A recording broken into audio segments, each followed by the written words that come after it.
Wayne Ferris, better known as the Honky Tonk Man, has been a wrestling icon for decades, famous for his slicked-back hair, flashy sunglasses, and unforgettable rockabilly swagger.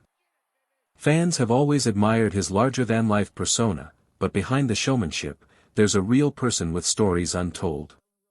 Now, at 71, Ferris is finally confirming long-standing rumors that have followed him throughout his career. After years of mystery and speculation, he's opening up about his life beyond the ring, offering a candid look at the man behind the music and the attitude. It's a moment that reminds us all that even legends have layers, and sometimes, the truth is even more fascinating than the myth. The wrestling landscape of the 1970s, learning the ropes. Wayne Ferris stepped into the wrestling world in 1977, a time when professional wrestling was vastly different from the global spectacle we know today.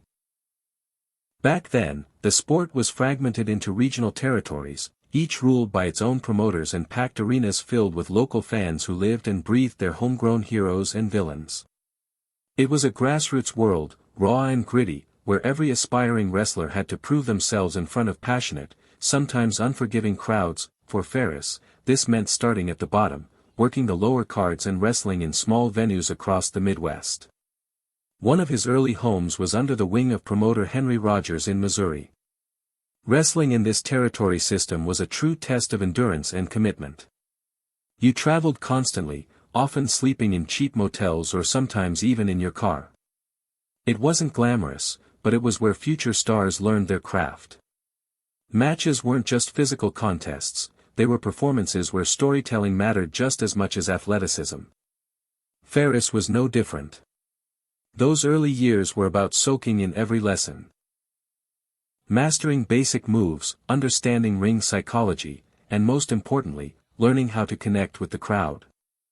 It was in these regional circuits that wrestlers discovered the delicate balance between portraying heroes, faces, and villains, heels, and Ferris quickly realized that the charisma and personality he could bring to his character were just as critical as his ability to wrestle. This was the wrestling world of the 70s. A patchwork of local scenes where big moments were made in smoky arenas filled with cheering fans who came to see drama unfold live.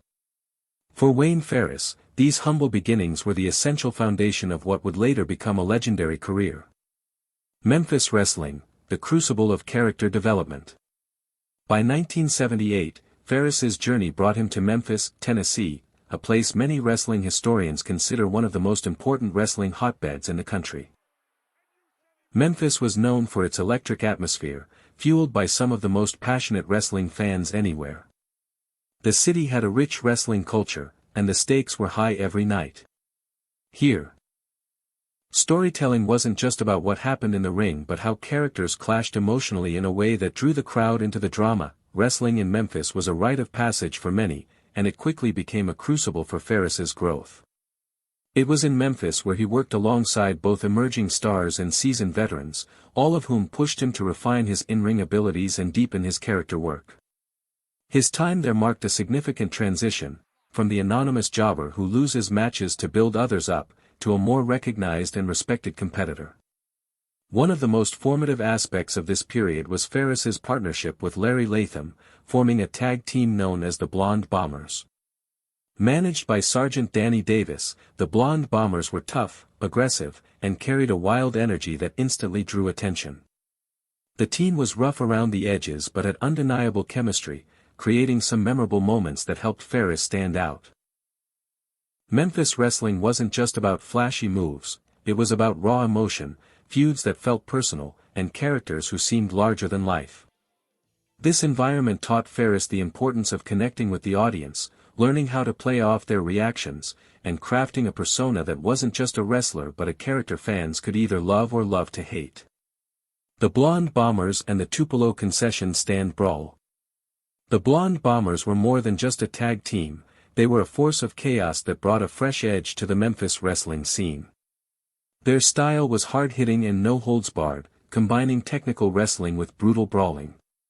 But what truly set them apart was their willingness to push the envelope and get physical in unconventional ways. One of their most infamous moments was the wild Tupelo Concession Stand Brawl, a match so intense and memorable it has gone down in Tennessee wrestling lore. The Blonde Bombers faced off against local heroes Jerry Lawler and Bill Dundee in a fight that spilled out of the ring and into the concession area. Tables were smashed, food stands were destroyed, and chaos ruled the day. This wasn't just a wrestling match, it was a dramatic spectacle that blurred the lines between wrestling and street fighting. For Ferris, this brawl was a defining moment. It showcased his ability to engage the crowd not just with wrestling skills but with raw intensity and unpredictability. Matches like these were brutal and exhausting, but they left lasting impressions. The Tupelo brawl helped cement Ferris's reputation as a competitor who was tough, fearless, and willing to do whatever it took to entertain the fans. More importantly, it taught him the value of storytelling in wrestling, the power of creating moments that fans would talk about long after the final bell. This brawl was a microcosm of everything Memphis wrestling stood for. Passion, violence, and unforgettable drama. Crafting the Honky Tonk Man character, inspiration from the King. Wayne Ferris's journey through the territories had prepared him physically and mentally for the big leagues, but it was the creation of his most famous character, the Honky Tonk Man, that would truly change his career and leave an indelible mark on professional wrestling. The idea was to craft a persona that combined showmanship, arrogance, and a touch of nostalgia. Inspired by the King himself, Elvis Presley, Ferris embraced a rockabilly style, complete with slicked back hair, flashy clothes, sunglasses, and, of course, a signature guitar. The character was flamboyant, cocky, and dripping with charisma, standing out in a world full of colorful personalities. But Honky Tonk Man was more than just a look. He was a swaggering, self-absorbed heel who believed he was the greatest entertainer to ever step into the ring. This mix of arrogance and humor allowed Ferris to connect with the audience in a unique way, making him a character fans loved to hate. His promos were sharp and memorable, his entrance was electric, and his in-ring style was just crafty enough to frustrate opponents and excite the crowd. Creating Honky Tonk Man was Ferris's big break because it gave him a platform to showcase not only his wrestling skills but also his talent as a performer. The character captured the spirit of an era when wrestling wasn't just about athletic competition, it was about spectacle, storytelling, and larger-than-life personalities. From face to heel, embracing the villain role. When Wayne Ferris first stepped into the WWE spotlight as the Honky Tonk Man, he was introduced as a face, that is, a good guy, the kind of character fans are meant to cheer for. At first glance, the Elvis-inspired gimmick seemed like a natural fit for a face. Fun-loving, charismatic, and cool, with a catchy rockabilly vibe that could easily win over crowds. But surprisingly, the fans weren't immediately sold. The reaction was lukewarm, almost indifferent, which is a tough pill for any performer to swallow. Wrestling fans, especially in the mid-1980s, were quick to let you know when they weren't buying what you were selling. Faced with this challenge, Ferris and the creative minds behind the character realized something crucial: sometimes the best way to get noticed is to become the person everyone loves to hate. It wasn't long before Honky Tonk Man fully embraced the role of a heel, the villain. This transition changed everything. Turning heel meant shifting from a friendly, entertaining figure to a cocky, arrogant antagonist who delighted in taunting the crowd and belittling his opponents.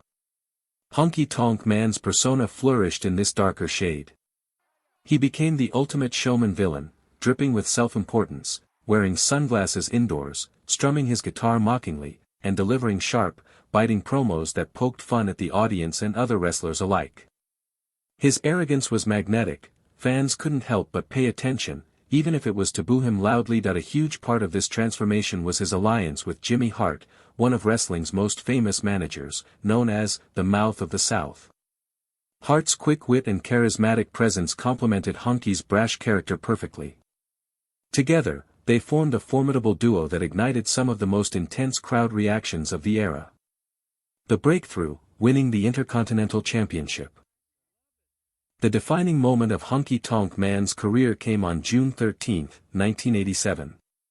Facing Ricky, the Dragon, Steamboat, a wrestler widely regarded as one of the best technical performers in history, Honky Tonk Man was the underdog in the eyes of many fans and analysts. Steamboat was a beloved figure known for his clean, fast-paced style and humble demeanor. Honky Tonk Man, by contrast, was the arrogant heel who mocked everyone and played dirty. Their matchup was a classic clash of styles and personalities. When Honky Tonk Man defeated Steamboat to capture the WWF Intercontinental Heavyweight Championship, it marked the start of a title reign that no one expected to last long. Originally, this was supposed to be a short-term story arc, with Honky acting as a transitional champion before the belt passed to another rising star. But wrestling is as much about circumstance and opportunity as it is planning, and things took a different turn. Due to a series of unexpected events in the wrestling world, including some issues with other wrestlers that forced changes in booking plans, Honky Tonk Man held on to the title for an incredible 454 days. This record-breaking reign became one of the longest in WWE history, and it stood untouched for decades. Holding a championship for over a year is no small feat. It requires a delicate balance of storytelling, performance, and audience engagement. During this time, Honky Tonk Man was at the center of some of the most memorable matches and rivalries of the late 80s, defending the belt against top-tier talents and solidifying his reputation as a top heel. His title reign wasn't just a personal triumph, it became a defining era for the Intercontinental Championship itself, elevating its prestige and excitement. Strategy and psychology, the art of the long title reign. What made Honky Tonk Man's reign truly unique was not just how long he held the title, but how he held it. He was a master of wrestling psychology, a key element in making matches feel real and emotionally engaging, and he knew exactly how to use the rules to his advantage. In wrestling, a championship usually only changes hands if the champion is pinned or forced to submit inside the ring. If the champion gets disqualified or counted out, the title doesn't change hands. Honky Tonk Man exploited this rule brilliantly. He developed a tactic that frustrated his opponents and audiences alike. Rather than risk losing cleanly, he would often get himself disqualified or intentionally counted out. This meant he could keep the championship without having to defeat his challengers in a fair fight. His matches became a frustrating puzzle for the heroes trying to dethrone him. No matter how hard they fought, Honky always found a sneaky way to hold on to the title. This style of wrestling didn't just protect his championship, it made him one of the most despised heels in wrestling history. Fans hated his tactics because they felt unfair and cowardly, but that hatred made him more compelling. They loved to boo him and root for his eventual downfall, which kept the storylines exciting. Beyond these clever tactics, Honky Tonk Man's matches were filled with storytelling moments. His cocky strut, taunts with the guitar, and well-timed cheats were all part of the drama. He made every match about more than just wrestling moves, they were battles of wit, resilience, and willpower. In this way, Honky's reign was as much a mental game as a physical one. His mastery of psychology kept audiences on the edge of their seats and made his matches memorable for their tension and unpredictability. The iconic entrance, rock and roll swagger. One of the most unforgettable parts of Honky Tonk Man's character was his entrance, an event that set the tone for every match and instantly captured the crowd's attention. Walking down the aisle with his signature guitar in hand, sunglasses gleaming, and a confident swagger, Honky was the embodiment of cool. What made this entrance truly special was the music. Honky Tonk Man performed his own rockabilly theme song, a catchy, upbeat tune that paid homage to the 1950s rock and roll era, and especially to Elvis Presley, who was the inspiration behind the character. The song wasn't just background noise, it was a statement, a part of his identity that announced his arrival like a force of nature. Crowds would roar, or boo, as the opening notes played, knowing that the cocky heel was about to make an appearance. The energy in the arena would spike as he strutted confidently to the ring, interacting with fans and opponents alike. This ritual wasn't just about showing up, it was about commanding attention and building anticipation. The guitar itself became a prop used for showmanship and mind games, with Honky often strumming it mockingly or brandishing it to intimidate challengers. The combination of music, movement, and attitude created a larger-than-life persona that was hard to forget. Legendary rivalries, defining moments in the ring. Every great wrestler's career is shaped not just by championships but by the rivalries that test their character and captivate audiences. For Honky Tonk Man, his feuds were the stuff of legend, full of intensity, drama, and moments that echoed far beyond the squared circle. Among these, his battles with Randy Savage stand out as some of the most electric and storyline-rich of the era. Randy, Macho Man, Savage was a larger-than-life figure with his own unique charisma and style. When Honky Tonk Man stepped into the ring with Savage, it wasn't just about wrestling moves, it was about personalities clashing in every possible way. Their feud had all the ingredients for memorable storytelling, high stakes, emotional tension, and shocking moments. One incident in particular sent shockwaves through the WWF universe. During a heated confrontation, Honky Tonk Man shoved Miss Elizabeth, who wasn't just Savage's manager but also his real-life wife. This moment was controversial, stirring genuine outrage among fans and intensifying the storyline to new levels. It ignited Savage's fury and pushed him closer to an alliance with Hulk Hogan, who was also a fan favorite at the time. This alliance formed the iconic Mega Powers, a tag team that brought new energy and excitement to the WWF storylines. Suddenly, the stakes were bigger than ever, and Honky Tonk Man found himself at the center of one of the most memorable rivalries in wrestling history. The tension between these characters made every match feel like an event fans couldn't miss. Brutus, the Barber, Beefcake, the battle for the ducktail. Not all rivalries need to be serious or dark to leave a mark. Honky Tonk Man's feud with Brutus, the Barber, Beefcake brought a playful, personal flavor to his career. It was a rivalry that combined wrestling action with humor and pride, especially focused on something as seemingly simple as a hairstyle. Honky Tonk Man was famous for his ducktail hairstyle, a sleek, rockabilly look that was a signature part of his character's identity. Brutus Beefcake, known for his wild personality and his barber gimmick, made it his mission to cut that ducktail right off. This feud gave fans something fun and relatable to latch onto. It wasn't just about wrestling supremacy, it was about defending pride and personal style. Every time Beefcake came close to snipping Honky's hair, the crowd was on the edge of their seats.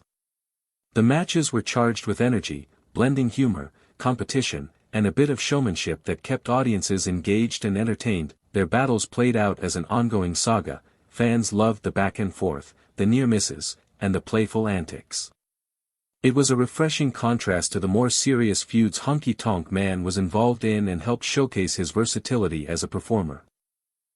Encounters with legends, Steamboat, Warrior, and Roberts. Honky Tonk Man's career was defined not only by his feuds with the likes of Savage and Beefcake but also by memorable encounters with other wrestling legends. Each of these rivalries offered a different flavor and pushed him in unique ways. His title matches with Ricky, the Dragon, Steamboat were a classic example of technical wrestling at its finest. Steamboat was known for his fluid, fast-paced style and impeccable skill, and Honky Tonk Man's clashes with him blended high-energy action with sharp storytelling. Their matches weren't just about brute strength, they were chess games in the ring, where every move had meaning. On a different note, his rivalry with the Ultimate Warrior ended in a way that surprised many fans. Warrior was an unstoppable force of energy and intensity, and their match was brief but impactful. Honky Tonk Man lost the Intercontinental Championship to Warrior in just 31 seconds. It was a shocking moment that showed how quickly fortunes can change in wrestling, and it marked a significant turning point in Honky's career. Perhaps the most complicated of his rivalries was with Jake, the Snake, Roberts. Roberts was a darker, more psychological wrestler who brought a unique intensity to his feuds. Their clashes were highly anticipated, but unfortunately, their rivalry became infamous off-screen due to a serious accident, showing that wrestling is as dangerous behind the scenes as it is scripted in front of the cameras. The Jake, the Snake, Roberts incident, when wrestling goes wrong. One of the most sobering moments in Honky Tonk Man's career, and one that remains a cautionary tale for the wrestling world, occurred during his feud with Jake, the Snake, Roberts. Wrestling is a performance, yes, but it's also a physically demanding and sometimes risky business where accidents can have real consequences. During a match, Honky Tonk Man was supposed to strike Roberts with a gimmick guitar, a prop designed to break safely, creating the illusion of a powerful hit without causing harm. Tragically, things didn't go as planned. The guitar that Honky used wasn't the gimmicked one, it was a real, solid guitar. When he swung it, Roberts was seriously injured. This accident wasn't just a moment of pain in the ring, it had lasting effects. Roberts sustained a severe injury that contributed to chronic pain, which later fueled struggles with pain medication and addiction. The incident highlighted the fine line wrestlers walk every day, blending showmanship with physical risk. Both men carried the weight of this incident in different ways. Honky Tonk Man has spoken about the regret and sorrow he felt, knowing that a mistake had caused a colleague real harm. Jake, the Snake Roberts' story is one of resilience but also of how difficult the wrestling world can be behind the scenes. This incident serves as a reminder that wrestling, while scripted and choreographed, is still a physical sport where safety must always be a priority. It humanizes the wrestlers, showing that beyond the characters and storylines are real people who face real challenges. Behind the scenes, controversy and outspoken opinions. Honky Tonk Man was never one to blend quietly into the background, either inside or outside the ring. Known for his brash personality and no-holds-barred honesty, he often spoke his mind in ways that rubbed many people the wrong way. His outspoken nature sometimes made him a polarizing figure in the wrestling world. While many wrestlers learned to toe the company line and keep backstage politics at bay, Honky Tonk Man preferred to call things as he saw them. This frankness led to public spats with some of wrestling's biggest names, including Bret Hart, Hulk Hogan, and Jerry Lawler. He was particularly critical of Hogan and Lawler, two figures who were beloved by fans and held enormous sway backstage. Honky felt that both men had inflated egos and were sometimes given preferential treatment. In interviews and candid conversations, he didn't hesitate to express his frustrations, sparking tension in locker rooms and sometimes on live TV. His comments about Bret Hart were more nuanced but no less direct. While he recognized Hart's undeniable talent, Honky was vocal about wrestling's changing landscape and often questioned whether newer stars were given enough respect for the hard work that came before them. The SummerSlam 1990 standoff, refusing to lose. One of the most notable moments that highlighted Honky Tonk Man's fiercely protective attitude toward his character occurred at SummerSlam 1990. By this point, he was a seasoned veteran who understood the power of wrestling narratives and the importance of legacy. For wrestlers, losing a match can be a tool to build others up, a rite of passage that helps elevate younger or rising stars, but Honky Tonk Man was wary. His persona had been built on swagger, defiance, and a touch of arrogance. Losing, especially in a way that might damage that image, was not something he took lightly. At SummerSlam 1990, he was scheduled to face Bret Hart, who was rising as a technical wrestling star and fan favorite. Management wanted Honky Tonk Man to put Hart over, meaning to lose the match convincingly. Honky, however, refused that he believed losing to Hart would diminish his character and dilute the impact he had worked so hard to build. This standoff created friction backstage and with WWF management, who expected cooperation and flexibility from their talent. Honky's refusal was more than just stubbornness, it reflected a deep commitment to protecting his legacy. Wrestling is a world of stories and characters, and for Honky Tonk Man, the line between performance and personal pride was often blurred. Wrestling style, master of the heel craft. What truly set Honky Tonk Man apart from many of his contemporaries was his mastery of the heel role, the villain every wrestling show needs to fuel drama and passion. Wrestling is as much theater as it is sport, and Honky understood this deeply. His in-ring style was a unique blend of showmanship, cunning, and psychological manipulation. Unlike wrestlers who relied solely on physical dominance or technical skill, Honky's matches were as much about storytelling and provocation as about pinfalls and holds. From the moment he stepped into the ring, he was a provocateur. Whether it was strumming his guitar to taunt the crowd, flaunting his sunglasses, or delivering sarcastic insults to his opponents, Honky Tonk Man knew how to rile up the audience. He played the role of the arrogant, cocky challenger to perfection, constantly pushing buttons, both literally and figuratively. His ability to frustrate fans was a skill that few could match. It wasn't about being the strongest wrestler in the ring but about getting inside the heads of opponents and fans alike. His matches often involved clever rule-bending tactics.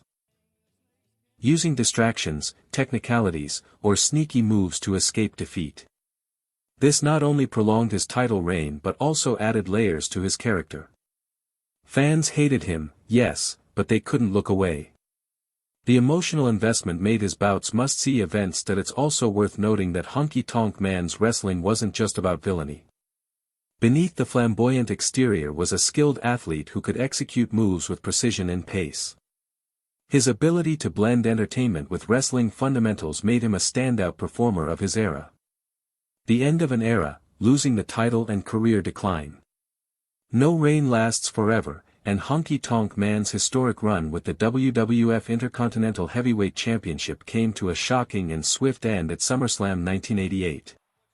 After holding the title for an incredible 454 days, a record that would stand for decades, he was defeated by the Ultimate Warrior in just 31 seconds. This moment stunned fans and marked a dramatic turning point. The Ultimate Warrior's explosive energy and sudden victory made headlines, and Honky Tonk Man's loss was a reminder of how unpredictable wrestling storylines can be. Though this defeat was a blow, it didn't erase the impact of Honky's reign. He had redefined what it meant to be a heel champion, blending charisma and cunning in a way few had before. In the years following, Honky Tonk Man's prominence in wrestling began to wane. New stars emerged, styles evolved, and the wrestling landscape shifted. While he remained a respected figure and occasional performer, his time in the spotlight gradually faded, but even as his in-ring career slowed, his influence was undeniable. The swagger, the guitar, the cocky attitude, all became a lasting part of wrestling lore. Younger wrestlers and fans alike looked back on his career as a blueprint for how to craft a memorable character. Sporadic appearances and nostalgia. Though the bright lights of wrestling's main stage dimmed for Honky Tonk Man after the peak of his career, he never truly disappeared. In the decades since his prime, Wayne Ferris has made a number of sporadic appearances, often at nostalgia-driven events or special WWE programming designed to celebrate wrestling's storied past. These moments are always greeted with a burst of excitement from fans who remember him fondly. It's that unmistakable image, the sunglasses, the guitar slung over his shoulder, and that confident swagger, that continues to resonate deeply. For many, Honky Tonk Man isn't just a wrestler, he's a living emblem of a golden era of wrestling, when characters were larger than life and every entrance was a show-stopping event. At conventions, WWE Hall of Fame ceremonies, or classic-themed pay-per-views, his appearances tap into the collective memory of fans who grew up watching his antics. Even for newer fans, who may not have seen him in his heyday, the Honky Tonk Man persona embodies a kind of wrestling nostalgia that's hard to replicate. What's especially remarkable is how effortlessly he steps back into that role, reminding everyone why he became such a memorable figure. His return appearances aren't just cameos, they're celebrations of character and showmanship. And through these moments, he keeps the spirit of the 1980s wrestling scene alive and vibrant. Legacy, cementing his place in wrestling history. There's no question that Honky Tonk Man's legacy in professional wrestling is secure. His record-setting reign as WWF Intercontinental Heavyweight Champion, holding the title for an astounding 454 days, stands as a testament to both his in-ring savvy and his ability to captivate audiences. But beyond the numbers, it's the character itself that has truly cemented his place in wrestling history. Honky Tonk Man defined what it meant to be a heel in sports entertainment during a period when wrestling was evolving into a worldwide phenomenon. He wasn't just a villain, he was a character with layers. A cocky, charming, Elvis-inspired persona who could taunt crowds with a grin and a guitar lick. This blend of arrogance and charisma made him one of the greatest heels of his time, someone fans loved to hate but couldn't ignore. His influence is seen in the way future wrestling villains approached their craft, balancing showmanship with psychological gamesmanship. Many wrestlers who came after him have cited Honky Tonk Man as an inspiration for their own characters and storytelling methods. Personal reflections, the man behind the character. Peeling back the layers of the character reveals Wayne Ferris, the man behind the sunglasses and the rockabilly persona. His journey through professional wrestling is a testament to creativity, resilience, and a deep understanding of the entertainment business. Unlike some wrestlers who rely solely on athleticism or brute force, Ferris knew early on that wrestling was storytelling. He embraced risks, took chances on his character, and refined every detail to make Honky Tonk Man unforgettable. Offstage, Ferris has often spoken candidly about the challenges of the wrestling world, both the physical toll and the complex interpersonal dynamics backstage. His outspoken nature and willingness to share honest opinions have given fans a glimpse of the man who helped evolve wrestling into the spectacle it is today. That he's reflected on the highs and lows of his career, including the intense rivalries, the backstage controversies, and the delicate balance between protecting a character and adapting to the ever-changing industry. The Honky Tonk Man today, influence and relevance. Even years after stepping out of the spotlight, Honky Tonk Man's influence continues to ripple through the wrestling world. His unique blend of charisma, talent, and outspoken personality has kept him relevant in an industry that often moves quickly from one star to the next. His candid interviews and no-nonsense commentary offer a refreshing, if sometimes controversial, perspective on wrestling's past and present. Fans and insiders alike appreciate his willingness to speak frankly about the business, its stars, and the evolving nature of wrestling entertainment. Moreover, his character remains a touchstone for those who study wrestling psychology and character development. The Honky Tonk Man is frequently referenced in discussions about how to craft a memorable heel who can dominate storylines and engage audiences. That in an era where wrestling continues to grow and change, Honky Tonk Man's legacy serves as a reminder of the power of personality and the art of performance. He showed that success in wrestling isn't just about physical ability, it's about creating an experience that fans remember long after the match ends. For many, he is a beloved, if sometimes divisive, figure, a man who embraced both the light and dark sides of wrestling and left an indelible mark on the sport. Want daily knowledge drops? Subscribe now, your brain will thank you later.